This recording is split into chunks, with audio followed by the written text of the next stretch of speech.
Happy Friday. Hope you've had a fabulous day. It's Nina Lemtier here. Just wanted to talk to you very briefly. Welcome to all my new, friends and contacts that I've connected with in the last few weeks. If they're, I hope we can be inspired by each other, learn from each other. And if there's any particular topic area you want me to discuss or talk about or research, feel free to comment below or send me a message, and I would be more than happy to look into more of what you may want to hear about.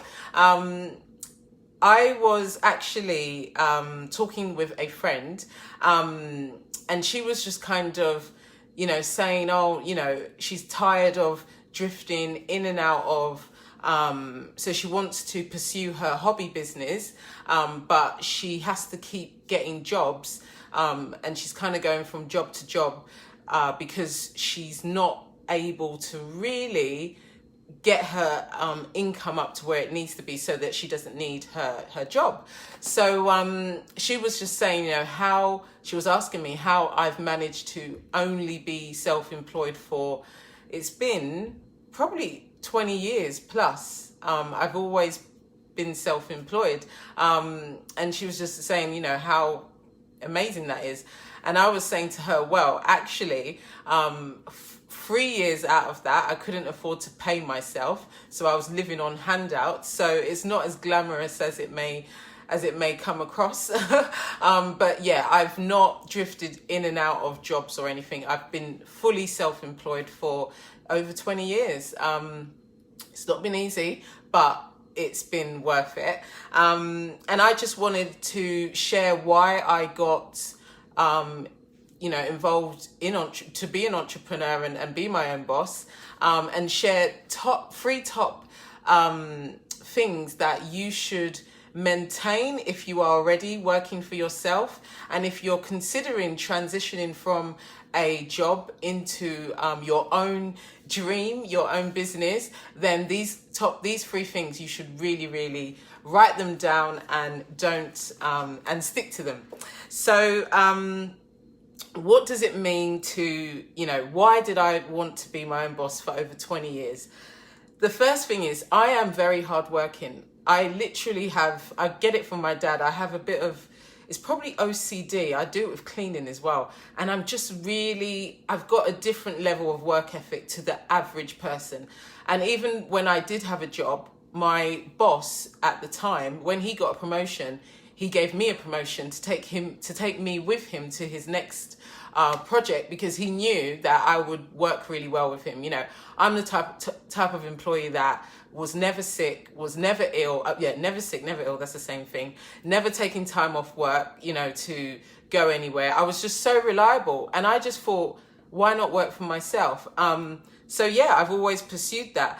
And what I love about being my own boss is that I get to decide how I want to work, with who I want to work. If my daughter's not well, I get to stay with her and be with her and be, support her. I don't need to ask someone to do that. I don't get to miss out on those treasured moments. They grow so quickly, and you just need to be there and witness it as much as possible, right? So that is just amazing. I get to take holidays when I want to. Like, I don't need to ask permission. After working so hard, you now need to book off time. And I remember the politics around taking a holiday when I did have a job, like before I went back to uni. It's insane. But I don't need to ask anyone, which feels really good.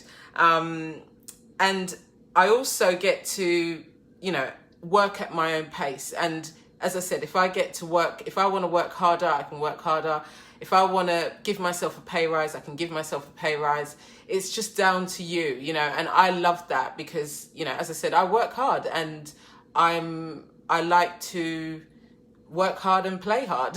So, those are kind of the things that really took me into it. And I just think if you want more, as in you want more for yourself, for your family, and you want to be able to have that family time, and not miss out, then you probably need to look at other options than just having a job, because a job, as we know, it takes a lot of your time. You know, I've got friends that they don't get to see their kids during the weekdays, because by the time they're leaving in the morning, the kids are asleep, and by the time they're coming back, the kids are asleep, so they only see their kids on weekends. So, you know, it's like, you know, if that doesn't sit well with you, then you may want to look for other options. So 3 top things that I would say you need to hold on to if you're already an entrepreneur or if you're looking to transition. Do what makes you smile. If you stay true to yourself, whether it's a hobby, whether it's whatever your passion may be, it will drive you. You know, you won't need anyone to inspire you or motivate you, because you are staying true to what makes you tick, you know, what you really want. And if you can identify that, be realistic about how you can ascertain it. You know, if right now you would want to be, I don't know, teaching people ballet, like you're so passionate about that, but you're currently working in a different sector, then be realistic about how you can transition over to that. You may need a supplementary income, you know, to support the transition and to support you whilst you're starting your hobby business. I work with people that are literally working with me to develop an income so that their hobbies are being able to be fulfilled, basically, because they need that extra income in order to transition from their job into their dream job or their dream business or their hobby business. So be realistic, seek advice about that. Do not compromise. Now, this is really important because, for example, I personally, let me not use that as an example.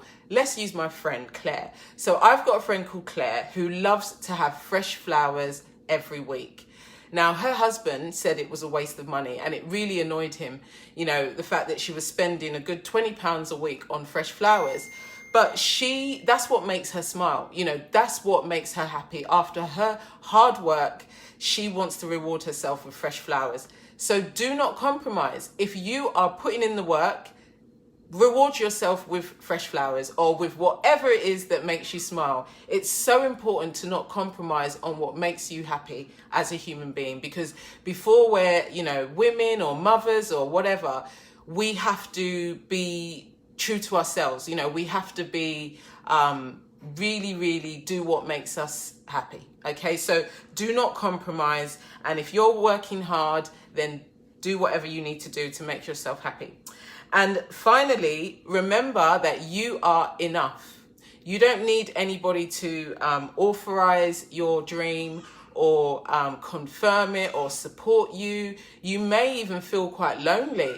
That's okay, because you just got to remember that you are enough. As long as you believe in it and you can see your vision, then just believe that, and don't wait for people to support you. Don't wait for people to, whether it's loved ones or whatever, to what's the word? What's the word I'm looking for? To agree with you, you know, authorize you. Don't wait for that. You are enough. You have the power. People will come into your life that will support your dream, that will support your vision. You'll be surprised.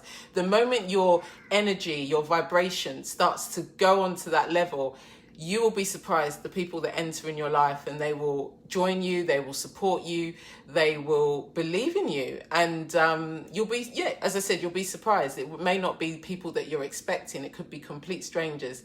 So if you want more of tips and tricks and things that have really supported me on my 20 plus years of being an entrepreneur, how I survived 3 years without paying myself, feel free to send me a message and I would be more than happy to share with you. I'm turning a big corner now in terms of my journey, and it's very exciting.